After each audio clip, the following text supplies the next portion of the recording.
permit dalam bentuk aktiviti itulah. Tapi kalau aktiviti glamping biasa okey dengan keluarga.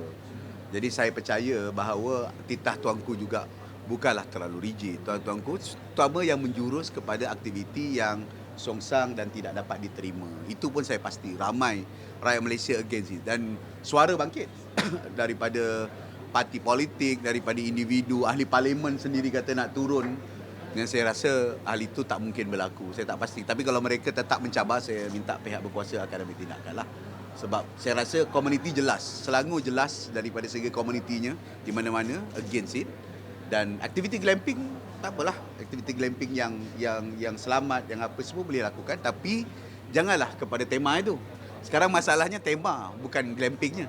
Itu di bawah bidang kuasa pihak berautoriti PDRM. Laporan polis telah dibuat. Saya rasa pihak Jabatan Agama Islam ada pokok kuasanya dan kita akan buat pemantauan dan melihat hal ini dengan lebih dekat dengan kerjasama pihak polis. On the ground yang telah dibuat, saya rasa pihak PDRM telah pun menjalankan siasatan dan pihak JAIS pun telah meletakkan pegawai-pegawai yang tertentu untuk memantau sekiranya ada, dan saya sini telah berhubung dengan PAS daerah Hulu Langat sini pun. Yang saya maklumkan kalau ada berlaku unsur-unsur ataupun cubaan-cubaan membuat program tersebut di Hulu Langat, saya sudi bekerjasama dengan pihak mereka untuk kita buat bantahan secara terbuka di tapak yang dibuat. Dan setakat ini memang tidak adalah unsur-unsur tersebut dan mereka mengatakan mungkin itu hanya satu cubaan lah untuk menguji kuasa negeri. Tapi setakat ini memang tidak ada sebarang permohonan rasmi.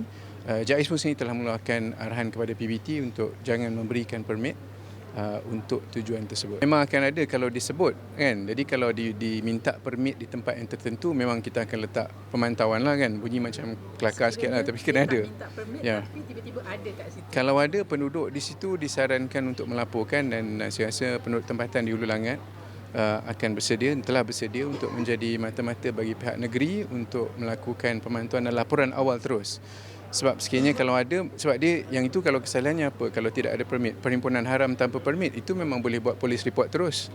Tak perlulah dia buat aktiviti itu lagi, dia berkumpul saja tanpa permit yang sah, itu pun dah boleh diambil tindakan undang-undang. Itu yang pertama.